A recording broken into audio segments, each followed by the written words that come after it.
Sampai kalau salah masukin ke kotak amal, balik lagi. Pernah ada kejadian, biasanya tadi RW kata orang rumah, ibu-ibu, Pak, apa mah, bentar lagi Jumatan.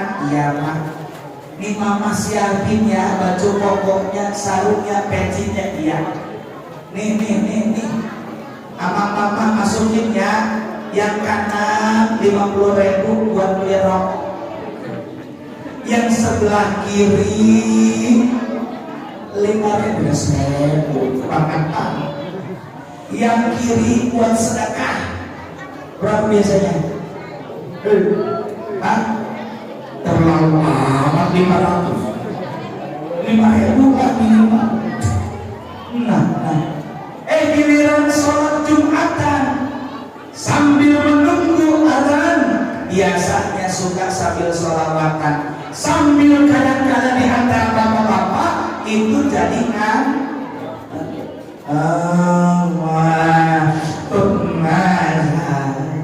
bener-bener. Ketika modok, antara sadar dan tidak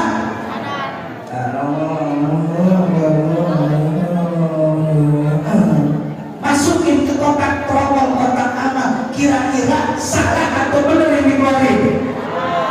Kan biasa yang dikeluarin buat sedekah bukan 50.000 tapi 5.000. Giliran buat ese aja 35.000. Kadang-kala ada mah di sono, atau kalau di sini anaknya datang pulang TPA 3 bulan belum bayaran. Paling banter kalau di sini bayaran TPA berapa Bu? Sebulan berapa? 10.000-an. 10.000 berarti kalau 3 bulan berapa Baji? 30.000. Datang laporan sama bapaknya, Pak, apa sih belum bayar TPA berapa? 3 bulan 30.000, sambil merokok esek yang 35.000, sebungkus dia habis sehari. Mahal amat. Belum. Kadang-kadang yang jadi korban juga ibu-ibu setiap hari atau 2 hari sekali beli seblak 5.000-an, 10.000-an. Paling banter seminggu beli 3 kali. Kata bapaknya, cacat seblak mulu, padahal cuma 30.000. Bapaknya 35.000 kali 7 hari barang. Silahkan, tapi jangan lupa pendidikan agama. Silahkan para bapak, para ibu jemaah sekalian rahimakumullah. Mari kita lihat, Nabi disebut sebagai hamba Allah. Kita cuma ngaku, benar-benar. Kalau Nabi diaku, kalau kita ngaku. Mahal mana? Ngaku apa diaku? Diaku. Contoh, Pak RW misalnya punya teman waktu kecil, sekarang jadi orang hebat, katakanlah jadi pejabat sekelas menteri. Satu waktu teman Pak Ketua RW sedang sambutan di depan, lalu itu temannya Pak RW menyapa dari depan podium, ini teman saya Bapak Ibu, kira-kira senang Pak RW? Diaku apa ngaku? Diaku. Beda dengan begini, ibu bilang, itu presiden saudara saya saudara dia. Bener, ntar dia aja. Assalamualaikum Pak Presiden. Salam. Saudara siapa ya? Bangsa beneran saudara. Saya ini kalau ke istana udah dianggap keluarga. Bener. Ayo kita ikut. Bener ke istana. Keluarga. Para sampai beneran keluarga, ternyata disuruh keluar. Kalau diusir. Kalau kita Pak ngaku, tapi lebih mahal dia, maka Nabi Muhammad diaku menjadi hamba dan Rasul utusan Allah Subhanahu wa Ta'ala. Apa pelajarannya? Yang kedua pelajarannya Bapak Ibu sekalian, ingat Allah berfirman Bismillahirrahmanirrahim, wa ma khalaqatul jinna wal insa illa liya'budun illa liya'budun. Dan tidaklah aku ciptakan jin dan manusia illa melainkan liya'budun illa liya'budun, melainkan mereka supaya beribadah mengabdi kepadamu, kata Allah Subhanahu wa ta'ala. Jadi emang tugas kita apa yang ibadah. Ada ibadah mahdoh jelas diatur langsung, ada ibadah ghair mahdoh. Saya bagaimana kerja niatkan ibadah kepada Allah Subhanahu. Dalam kitab Taklimut Ta'ala itu ada ungkapan begini, berapa banyak orang yang beramal secara kasat mata, dia beramal secara fisik, amal duniawi. Contoh, sholat kira-kira duniawi atau ukhrawi?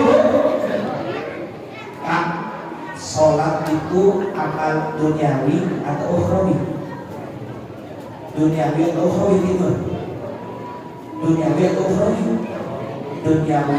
Tapi karena bagusnya niat, contoh bapak tidur di siang hari, satu niat ittiba mengikuti sunnah Nabi, karena Nabi qailullah tidur siang di siang hari sejenak, maka dapat pahala mengikuti sunnah baginda Nabi Muhammad. Dua, bapak tidur di siang hari supaya malam bisa bangun qiyamul lail tahajud, maka itu jadi pahala. Tiga, bapak niat supaya nanti lanjut jam 1, jam 2 lanjut kerja dari nafkah untuk anak istri, nafkah yang halal, maka itu ibadah dapat pahala.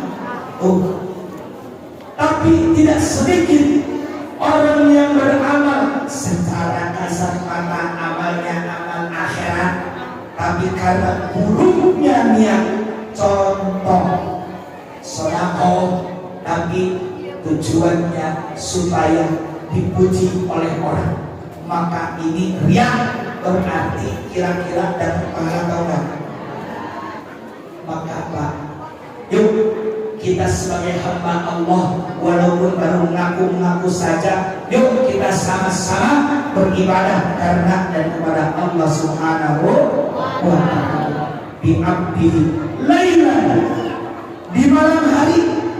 Dalam tafsir Jalalain, lailan ini isim nakirah, bentuknya bentuk umum, menunjukkan bahwa tidak sepanjang malam tapi sebentar. Dan malam hari kenapa istimewa? Karena malam hari bisa kita gunakan munajat, berdoa, memohon kepada Allah Subhanahu. Bapak punya masalah apa? Punya masalah? Punya masalah? Biarin kita semua punya masalah. Ayo kita langitkan kepada Allah, munajat, gunakan malam untuk berdoa, bermunajat, meminta kepada Allah Subhanahu wa ta'ala. Silahkan, boleh Bapak doa dengan bahasa yang kita pahami, tapi di luar sholat boleh. Ngantong dan benteng isi bisa kacur, jangan keras. Silakan berhenti menyampaikan segala doa keluh kesah kepada Allah. Gunakan waktu malam hari.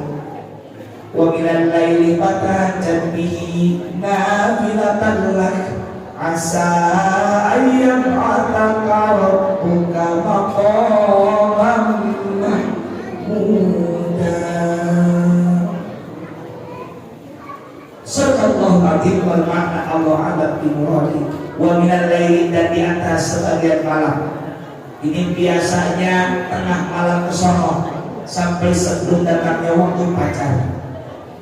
Dan di antara sebagian malam fatahajjat, maka bangun bertahajud bihi nafilatal, sebagai tambahan sholat sunnah. Asa, moga-moga ayat kata Allah akan menaikkan, ayat kata Rabbuka maqaman mahmuda, ke makom, ke level, ke tingkat derajat yang terpuji di surga nanti. Amin Allahumma.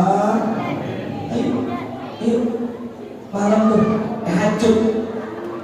Anehnya Haji PRW, kalau malam Barca mau tanding lawan MU itu sudah disiapkan dari siang hari. Betul-betul. Kenapa ini kita nggak contoh buat ibadah? Belum aku. Contoh. Maaf, saya nggak nyalahin, cuma saya pengen yuk coba pola ini dipakai juga buat ibadah. Contoh, maaf sekali lagi, malam jam 2 dini hari mau nonton bola, pasti siangnya tidur dulu, betul nggak sih? 1, 2, apa itu? Tidur lebih awal, jam 8 sudah tidur. 3, pasang alarm. 4, minta orang rumah bangunin kita. Bahkan kalau kita telat dibanguninnya, kira-kira mana bu? Orang rumah dimarahin, betul Pak? Coba kalau itu diterapkan buat ibadah, bisa nggak? Kudunya bisa. Misalnya siang tidur dulu, kemudian malam hari tidur lebih awal. 3, pasang alarm kalau perlu. 2, 3, 4 handphone. Kemudian minta dibangunkan oleh orang rumah. Bahkan marah kalau kita nggak dibangunin. Bahkan kalau kelewat kita menyes. Bahkan dalam kitab Riyadhus Shalihin bab Al-Muhafadzah 'alal A'mal bab ke-15 itu hadis nomor 3 kalau tidak salah. Nabi kalau malam hari kelewat nggak sempat sholat malam, itu beliau mengqadha di siang hari. Masya Allah, itu hebatnya baginda Rasulullah Muhammad Sallallahu Alaihi Wasallam. Makanya yuk para bapak jamaah sekalian rahimakumullah, beres peringatan Isra wal Mi'raj ini kudu lebih bagus dalam ibadah kepada Allah Subhanahu wa Ta'ala.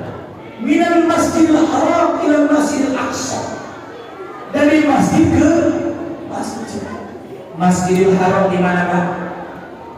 Di kota Makkahul Mukarramah. Masjidil Aqsa di mana Ibu? Di Bapak di mana? Di mana?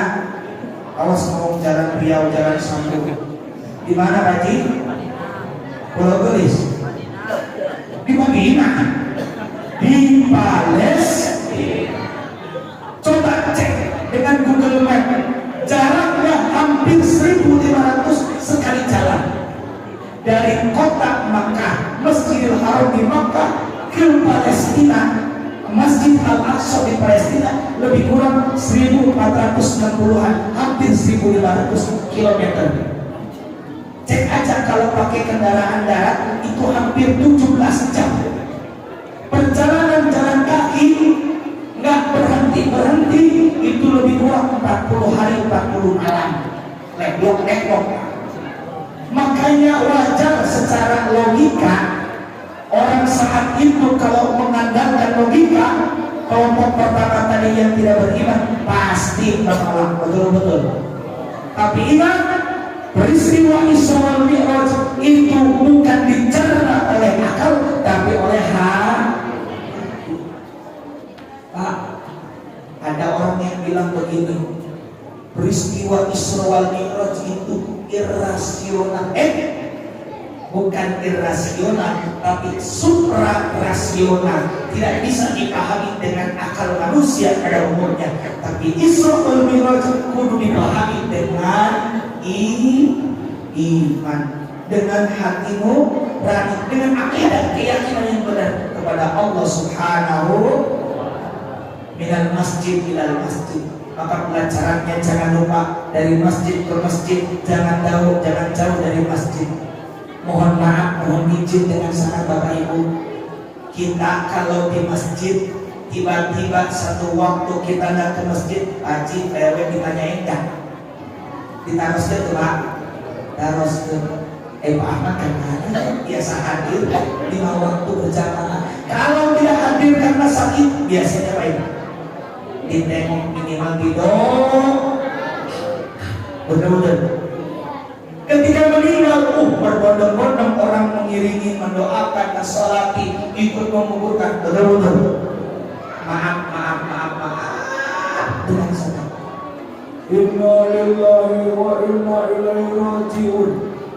Tiba-tiba disebut di situ, ya berbulan rahmatullah, Bapak pulang di bulan. Itu orang nggak kita kenal karena nggak pernah datang ke. Kira-kira maaf sekali. Umumnya secara manusiawi, secara hubungan masyarakat, kecenderungan iman. Biasanya orang banyak apa sedikit yang nyolatinya? Rata-rata. Betul. Tapi kalau sering ke masjid, kita kenal sebagai ahli masjid, menghidupkan dan memakmurkan masjid, insya Allah banyak. Insya Allah banyak. Jangan sampai nggak pernah ke masjid, sekali-kalinya ke masjid, ada yang di depan. Ngapain? Di sholat. Maka dari itu ayo, jangan ngomong saya masih muda, ntar ajak waktu tua. Masalah mati, masalah ajar gak ada yang tahu kecuali Allah. Betul. Syarat mati tidak harus kuat dulu, betul lagi. Ada yang masih muda bahkan beres main futsal, serangan jantung. Ada yang gitu. Ada beres main badminton masih muda usia 25, asam lambungnya naik, kemudian tidak lama kemudian juntai. Syarat mati tidak harus sakit dulu, karena ada yang olahraga sehat lahir batin cacat balikas. Kalau udah waktunya meninggal yang mati. Maka yuk bersama-sama kita makmurkan masjid Sultan Nur dan masjid-masjid terdekat kita, supaya kita mendapatkan kebaikan-kebaikan dari masjid dan sekitarnya. Kenapa? Ayat ini lanjutnya, alladzi barakna haulahu, yang kami berkahi sekelilingnya, sekeliling Masjidil Haram. Sampai hari ini ramai luar biasa. 3 hari yang lalu saya baru selesai pulang dari Haramain. Di sana lagi musim dingin pagi, 18 sampai 22 derajat, adem, dingin bahkan luar biasa kalau di Covid. Dan sampai hari ini nggak pernah yang namanya sepi. Mau ke Raudhah di Madinah juga sama, harus pakai aplikasi khusus, nggak bisa dengan sembarangan. Maka dari itu ini ramai, penuh barokah. Secara umumnya juga kalau masjid, insya Allah barokah, amin ya robbal. Apalagi kalau kita masuk masjid, apa doanya? Allahumma firli dunubi waftahli abwaba rahmatika. Bareng-bareng, Allahumma firli dunubi waftahli abwaba rahmatika. Ya Allah, ampuni dosa-dosaku dan bukakanlah untukku pintu-pintu rahmatmu. Jadi kita masuk masjid, Allah bukakan pintu-pintu rahmat, Allah bukakan pintu-pintu kasih sayang untuk kita. Amin ya robbal. Beres dari masjid, kita keluar masjid, doanya apa? Allahumma firli dunubi waftahli abwaba fadlika. Ya Allah, ampunilah dosa-dosaku dan bukakanlah untukku pintu-pintu karunia-Mu, pintu-pintu anugerah-Mu. Sebab dari sholat yang mau usaha dibukakan pintu-pintu usaha oleh Allah. Yang mau dagang, Allah bukakan pintu-pintu karunia. Yang mau belajar, yang mau ngajar, yang mau bisnis, yang mau kerja, abwaaba fadli, pintu-pintu keutamaan dari Allah dibukakan untuk kita semua. Amin ya rabbal. Minal masjidil haram ilal masjidil aqsa alladzi barakna haulahu linuriyahu. Apa tujuannya ini? Urusan akhir ini agar kami perlihatkan daripada tanda-tanda kekuasaan kami. Pak, sekali lagi saya tanya, percaya atau tidak dengan peristiwa Isra Mi'raj? Percaya atau tidak? Iman atau tidak? Yakin atau tidak? Ingat, ini adalah bagian dari akidah Ahlus Sunnah wal. Tadi saya bilang bahwa yang pengen bukan Nabi, yang pengen, yang berkehendak adalah Allah Subhanahu. Ingat dalam sifat 20, wujud qidam baqa mukhalafatu lil hawadithi yamu wahdaniyah qudrat iradan ilmu ayat sama basar kalam qadiran aliman sami'an basiran mutakalliman. Ada kudrat, ada iradah. Ada kudrat artinya Allah berkuasa. Iradah artinya Allah berkehendak.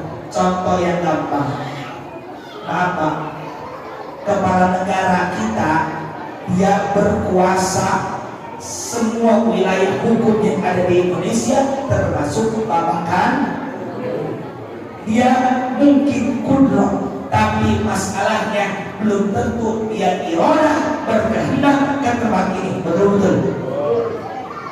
Bapak mungkin punya iradah tapi tidak punya kudrat. Bapak berkehendak bisa lewat hilir mudik di Masjid Sultanur di Pabakan Berde, tapi Bapak tidak berkuasa, tidak kudrat. Betul-betul. Tapi Allah yang kudrat, ya Allah iradah. Maka dari peristiwa Isra Mi'raj perkokoh akidah Ahlus Sunnah wal Jamaah. Apa realisasinya? Yuk Pak, semuanya Allah yang punya kehendak. Kalau Bapak punya masalah, sampaikan kepada Allah. Kalau Bapak punya keinginan, sampaikan kepada Allah. Dan diantaranya dengan cara sholat. Karena hasil hadiah daripada peristiwa Isra Mi'raj adalah sholat yang mulanya 50 dan kemudian jadi 5. Jangankan 50 aja, betul Ibu? 5 waktu saja banyak kelewat, betul-betul. Salat subuh kesiaman. Ayat. Salat zuhur keributan. Ayat. Salat asar di perjalanan, salat maghrib kecapian, salat isya maghrib sarua. Wah, tidak sekali. Mudah-mudahan yang begitu diberikan taufik hidayah oleh Allah Subhanahu. Saya pesan, sholat itu maaf bukan oleh-oleh dari suami. Saya kira kurang pas kalau sholat dikatakan oleh-oleh. Pak Haji, Bapak, saudara sekalian pulang ke rumah bawa oleh-oleh makanan. Mau dimakan silahkan, nggak dimakan juga apa-apa, betul? Maka saya ingin sampaikan, sholat adalah anugerah hadiah dari Allah Subhanahu wa Ta'ala, solusi untuk kita umatnya Rasulullah Muhammad. Makanya dalam surah Al-Baqarah ayat 45, Bismillahirrahmanirrahim, wasta'inu bis-sabri was-salah wa innaha lakabiratun illa 'alal khashi'in. Dan minta tolonglah kalian kepada Allah bis-sabri was-salah, dengan media sabar dan salat. Wa innaha, dan sesungguhnya yang demikian itu lakabiratun, secara bahasa kabir akbar, besar, maksudnya berat sholat teh, illa kecuali alal khashi'in, bagi orang yang khusyuk. Orang khusyuk nggak berat insya. Di surah Al-Baqarah ayat 153, ya ayyuhalladzina amanu ista'inu bis-shabri was-shalah innallaha ma'as sabirin. Hei orang-orang beriman, yuk kalau kita termasuk orang beriman yang berusaha memperkokoh akidah Ahlussunnah wal Jamaah, penuhi suara Allah.